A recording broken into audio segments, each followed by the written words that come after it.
بسم اللہ الرحمن الرحیم۔ جناب یعلا بن امیہ کہتے ہیں، میں نے حضرت عمر بن خطاب رضی اللہ تعالی عنہ سے کہا، بتائیے کہ لوگوں کا سفر میں نماز قصر کرنا کیوں کر ہے، حالانکہ اللہ عز و جل نے فرمایا ہے، اگر تمہیں ڈر محسوس ہو کہ کفار تمہیں فتنے میں ڈال دیں گے، اور اب کفار سے ڈر خوف والی کیفیت تو ختم ہو چکی ہے۔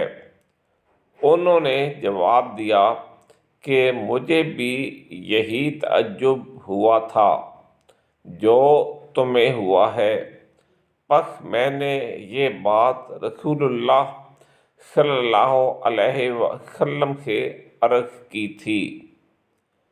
آپ نے فرمایا تھا، یہ صدقہ ہے جو اللہ تعالیٰ نے تم پر کیا ہے، سو اس کا صدقہ قبول کرو۔